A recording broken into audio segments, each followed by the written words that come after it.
नमस्कार दोस्तों, स्वागत है आप सभी का यूपीएससी उत्कर्ष में। मेरा नाम है पूजा द्विवेदी। हाल ही में हमने सुना कि नासा ने कहा है सुनीता विलियम्स और बुच विल्मोर जो कि इंटरनेशनल स्पेस स्टेशन से में फंसे हुए हैं, उनके पास सिर्फ और सिर्फ 96 आवर्स का ऑक्सीजन बचा है।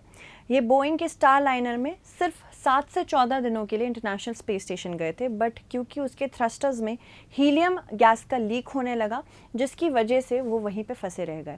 तो आखिरकार सुनीता विलियम्स और बुच विल्मोर कब वापस आएंगे, इसके बारे में हम विस्तृत तौर से चर्चा करेंगे।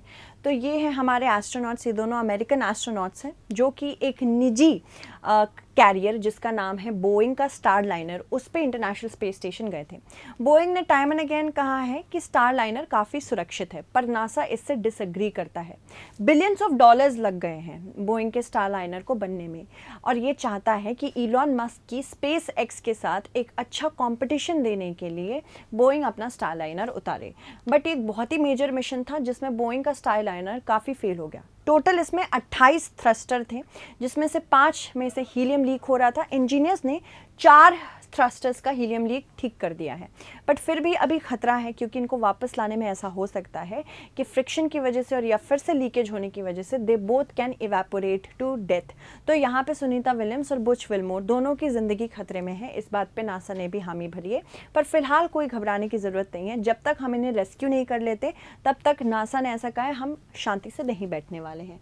तो अमेरिकी अंतरिक्ष यात्री बैरी, जिनको बुच विल्मोर भी कहा जाता है, और सुनी विलियम्स फिलहाल अंतरिक्ष में ही फंसे हैं क्योंकि नासा और बोइंग स्टारलाइनर अंतरिक्ष यान में आई समस्याओं को सुलझाने में लगे हैं, जो उन्हें अंतर्राष्ट्रीय अंतरिक्ष स्टेशन तक लेकर आया है। स्टारलाइनर एक अंतरिक्ष कैप्सूल है जिसे नासा के वाणिज्यिक क्रू कार्यक्रम के तहत बोइंग द्वारा बनाया गया था। यह एक ऐसी पहल है जिसके तहत निजी कंपनियां इंटरनेशनल स्पेस स्टेशन को निजी अंतरिक्ष उड़ान सेवाएं प्रदान करती हैं। प्रतिद्वंदी स्पेसएक्स भी ऐसी सेवाएं प्रदान करता है। विल्मोर जो कि फ्लाइट कमांडर है और विलियम जो कि पायलट है आईएसएस के लिए अपनी पहली चालक दल परीक्षण उड़ान में बोइंग निर्मित कैप्सूल के शीर्ष पर थे, जो कि 6 जून को अंतरिक्ष स्टेशन के साथ डॉक करने के लिए उड़ान पूर्व तकनीकी समस्याओं से दूर कर दिया गया। लेकिन थ्रस्टर्स और प्रणोदन प्रणाली में हीलियम लीकेज और लाइनों से संबंधित लगातार समस्याओं के कारण स्टारलाइनर को तब से आईएसएस में ही रोक के रखा गया है। नासा और बोइंग की टीमें अभी भी अंतरिक्ष यात्रियों को सुरक्षित रूप से पृथ्वी पर वापस लाने के लिए काम कर रही हैं। वर्तमान की बात करें तो नासा के 2 विकल्प सामने आए हैं। या तो समस्याओं को ठीक कर दिया जाए ताकि अंतरिक्ष यात्री स्टारलाइनर को वापस पृथ्वी पर ले जा सके, या फिर स्टारलाइनर को बिना चालक दल के पृथ्वी पर वापस लाया जाए, यानी कि कुछ समय तक फिर से बुच विल्मोर और सुनी विलियम्स को वहीं फंसे रहना पड़ेगा। पहले या तो दोनों के साथ लाया जाए या तो फिर उनके अलावा लाया जाए। दूसरा विकल्प यह होगा कि विल्मोर और विलियम फरवरी 2025 में स्पेसएक्स के क्रू 9 मिशन के साथ घर लौटेंगे, क्योंकि 2025 में इलॉन मस्क का स्पेसएक्स का एक और कैप्सूल जाएगा। अब ये जो कि बेचारे रहने वाले थे सिर्फ और सिर्फ 14 दिन के लिए, कम से कम महीनों तक अब इनका वहाँ रहना हो जाएगा। और बॉडी पे बहुत सारे असर होते हैं जब एस्ट्रोनॉट बहुत लंबे समय तक वहाँ रहते हैं, इंटरनेशनल स्पेस स्टेशन पे रहते हैं, तो उनकी बोन डेंसिटी कम हो जाती है, हड्डियाँ वीक हो जाती हैं, जिसकी वजह से बॉडी पे बहुत ज़्यादा बुरे असर पड़ते हैं, जिससे उनका प्रवास आरंभिक रूप से नियोजित 8 दिनों से बढ़कर अब लगभग 8 महीने हो जाएगा। यानी कि अगर ये मतलब जो ऑप्शंस दिए गए हैं नासा के द्वारा इमीडिएट रिटर्न के, अगर वो काम नहीं आए तो इनको जो बेचारे गए थे 7 से 14 दिन के लिए, इन्हें अब क्या करना पड़ेगा, ये 8 महीने तक वहाँ रुके रहेंगे। इसके अलावा विलियम्स और विल्मोर जून में स्टारलाइनर नामक बोइंग अंतरिक्ष यान पर आईएसएस गए थे। यहाँ अंतरिक्ष यान पहले भी आईएसएस की 2 यात्राएं कर चुका है, लेकिन यह पहली बार था जब यह अंतरिक्ष यात्रियों को लेकर जा रहा था। प्रक्षेपण से पहले स्टारलाइनर के प्रणोदन प्रणाली में हीलियम रिसाव का पता चला, लेकिन इसे इतना गंभीर नहीं माना गया कि यात्रा को छोड़ दिया जाए। हालांकि स्टारलाइनर में रास्ते में 2 और समान रिसाव हुए, लेकिन यह बिना किसी परेशानी के अपने गंतव्य तक पहुंचा। फिर एक रिपोर्ट आई जिसमें बताया गया इंटरनेशनल स्पेस स्टेशन पर माइक्रोग्रेविटी के लंबे समय तक संपर्क में रहने के कारण अंतरिक्ष यात्रियों को कई स्वास्थ्य संबंधी समस्याओं का सामना करना पड़ सकता है। यही कारण है कि अंतरिक्ष अन्वेषण मिशनों को छोटा रखा जाता है, जो कुछ हफ्ते से ज़्यादा नहीं होता है, और ये पहली बार हम देखेंगे इतने लंबे समय तक कोई वहाँ पे फंसा रहेगा। अब हालांकि आईएसएस से जुड़ने और 2 अंतरिक्ष यात्रियों को अंदर स्थानांतरित करने के बाद स्टारलाइनर में और भी समस्याएं सामने आई, जिससे अंतरिक्ष यात्रियों की वापसी यात्रा पर सुरक्षा पर सवाल उठाए जाने लगे, जो मूल रूप से सिर्फ 1 सप्ताह के बाद निर्धारित थी। अब तक ग्राउंड इंजीनियर सभी मुद्दों को सभी की संतुष्टि से के अनुसार हल नहीं कर पाए हैं, जिससे विलियम और विलमोर दोनों फंसे हैं, क्योंकि उनके पास घर लौटने के लिए और कोई वाहन भी तो नहीं है। नासा और बोइंग दोनों ने कहा है कि उन्हें जल्द ही स्टारलाइनर को ठीक करने की उम्मीद है, और अगर ऐसा नहीं होता है तो अंतरिक्ष यात्री सबसे पहले फरवरी 2025 में दूसरे यान पर पृथ्वी पर वापस आ सकेंगे, जो सितंबर में आईएसएस की यात्रा करने के लिए तैयार थे।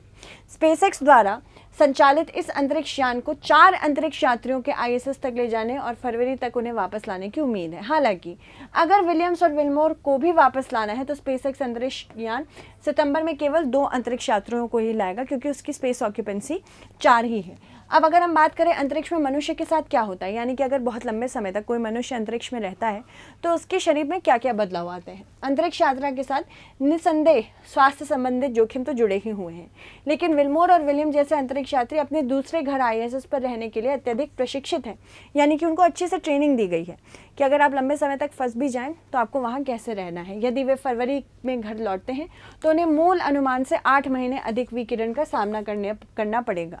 इसके अलावा लेकिन यह अभी भी अन्य अंतरिक्ष यात्रियों के लिए जोखिम की तुलना में कम है। अंतरिक्ष में मानव स्वास्थ्य के लिए सबसे बड़ी चुनौतियों में से एक भारहीनता है, ग्रेविटी नहीं है वहाँ पे। चूँकि मनुष्य पृथ्वी के गुरुत्वाकर्षण बल के साथ विकसित हुआ है, इसलिए हमारा शरीर इसके बिना जीने के लिए अनुकूल भी नहीं है। गुरुत्वाकर्षण की अनुपस्थिति हड्डियों के घनत्व में कमी लाती है, गुर्दे की पथरी में विकास का जोखिम बढ़ाती है, दृष्टि को भी प्रभावित कर सकती है और हृदय प्रणाली पर नकारात्मक प्रभाव डालती है। अध्ययनों से यह भी पता चला है कि अंतरिक्ष में उच्च विकिरण स्तर में संपर्क में आने से कैंसर का भी खतरा बढ़ जाता है। हाँ, क्या आईएसएस उन्हें समायोजित कर सकेगा, ये देखते हैं। देखो, हाल ही के वर्षों में इंटरनेशनल स्पेस स्टेशन जो 25 वर्षों का हो चुका है, यह आमतौर पर किसी भी समय 7 अंतरिक्ष यात्रियों की मेजबानी कर सकता है। अब ये अंतरिक्ष यात्री जो हैं, ये ज़्यादातर उन 5 देशों या क्षेत्रों से हैं जिनकी अंतरिक्ष एजेंसियां इनकी सुविधाओं का यानी कि आईएसएस का प्रबंधन करती हैं। इसमें यूएसए है, रशिया है, जापान है, कनाडा और यूरोप भी है। इसके अलावा अंतरिक्ष यात्री कई तरह के अंतरिक्ष आधारित प्रयोग करते हैं और खुद भी प्रयोगों का विषय बनते हैं, यानी कि सुनीता विलियम्स और बुच विलमोर इस समय प्रयोग का विषय बने हैं। बस उनको हम स्टडी कर रहे हैं कि इनकी बॉडी के साथ क्या क्या हो रहा है। खास तौर पर वे प्रयोग जो मानव शरीर पर बाहरी अंतरिक्ष पर्यावरण के प्रभाव के अध्ययन में मदद करता है। मतलब ये गोल्डन अपॉर्चुनिटी भी मिल जा रही है कि बेसिकली हम अगर इंटरप्लैनेटरी ह्यूमंस बने, इंटरप्लैनेटरी स्पीसीज बने, यानी कि एक ग्रह से दूसरे ग्रह की तरफ हमने अगर अग्रसर हुए हम आगे चल के, तो हमें ये भी देखना पड़ेगा कि ह्यूमन बॉडी पे गुरुत्वाकर्षण के बिना रहना क्या क्या प्रभाव डाल सकता है। फिर भी आईएसएस इतना बड़ा है कि इसमें ज़्यादा अंतरिक्ष यात्री रह सकते हैं। जब कोई नई टीम कार्यभार संभालने आती है या फिर जब अंतरिक्ष यात्री विलियम्स और विलमोर की तरह छोटी यात्राओं के लिए आते हैं तो यहाँ संख्या बढ़ जाती है, 7 को संभाल सकता है। नासा के अनुसार यह सुविधा अमेरिका में एक सामान्य 6 बेडरूम वाले अपार्टमेंट से बड़ी है। इसमें 6 स्लीपिंग क्वार्टर्स हैं, 2 बाथरूम है और एक जिम भी है। क्यों? ताकि बॉडी आपके मसल की डेंसिटी बनी रहे। जब विजिटिंग स्पेसक्राफ्ट खुद को जोड़ते हैं तो अतिरिक्त जगह बन जाती है अपने आप। कार्गो स्पेसशिप नियमित रूप से आईएसएस की यात्रा करते हैं, आवश्यक आपूर्ति ले जाते हैं और रखरखाव की आवश्यकताओं को भी पूरा करते हैं, और अपनी वापसी पर यह अंतरिक्ष यान आईएसएस में उत्पन्न अपशिष्ट को वापस लाते हैं।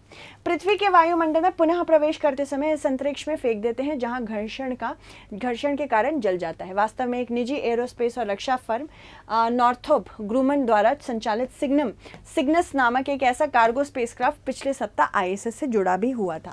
इसके अलावा यह जनवरी तक अंतरिक्ष स्टेशन से जुड़ा रहेगा, जिसके बाद यह पृथ्वी पर वापस आ जाएगा।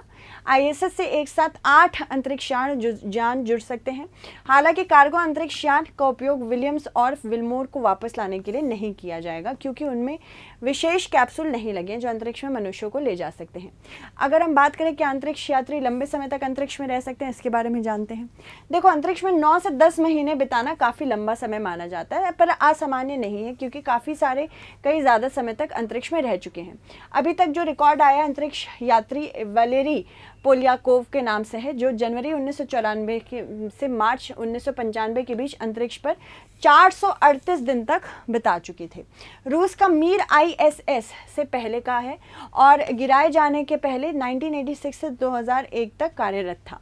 हाल ही में अमेरिकी अंतरिक्ष यात्री फ्रैंक रूबिया ने सितंबर 2022 से सितंबर 2023 के बीच आईएसएस में 371 दिन पूरे किए, ऑलमोस्ट 1 साल। महिलाओं सहित कई अन्य अंतरिक्ष यात्री ने अंतरिक्ष में 300 दिन से अधिक बिताए हैं। विलियम्स और विलमोर के वापस लौटने तक 250 दिन से ज़्यादा समय बिताने की संभावना है। ये दोनों अंतरिक्ष यात्री ISS को अपनी तीसरी यात्रा पर, ISS या इंटरनेशनल स्पेस स्टेशन के लिए तीसरी यात्रा पर है।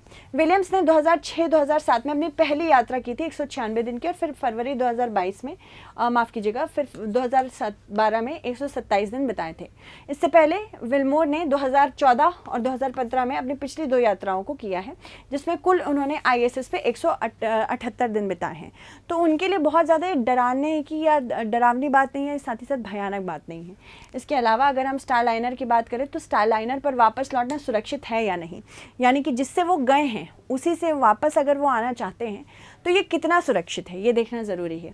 देखो, जबकि परियोजना दल उपलब्ध डेटा के माध्यम से काम कर रहे हैं, एक बहुस्तरीय समीक्षा प्रक्रिया अभी भी चल रही है कि किस तरह से स्टारलाइनर से दोनों को वापस लाया जाए। नासा के अधिकारी अभी भी इन समीक्षा प्रतिक्रियाओं को सूचित करने के लिए डेटा एकत्र कर रहे हैं। डेटा उनके पास अभी इनफ नहीं है। जब तक प्रॉपर डेटा मेथडोलॉजी मैथमेटिक्स लग जाएगी तभी हमें पता चल पाएगा। स्टारलाइनर डेटा का विश्लेषण करने वाली विशेषज्ञ टीम के बीच प्रगति का आकलन करने के लिए नियमित कार्यक्रम भी बैठ रहा है। नासा एक एजेंसी स्तरीय उड़ान तत्परता समीक्षा भी कर रहा है, जिसमें 3 स्वतंत्र तकनीकी एजेंसियां भी शामिल हैं। समीक्षकों में इसके सुरक्षा और मिशन आश्वासन के सदस्य, नासा के मुख्य अभियंता और एजेंसी के मुख्य स्वास्थ्य एवं चिकित्सा अधिकारी भी शामिल हैं। एक बार पूरा हो जाने पर यह समीक्षा नासा के अंतरिक्ष परिचालन के एसोसिएट एडमिनिस्ट्रेटर केन बोवसॉक्स की सिफारिशें करेंगी। क्या ऐसे पहले भी हुआ है कि कोई गया है और वहाँ पे फंस गया है?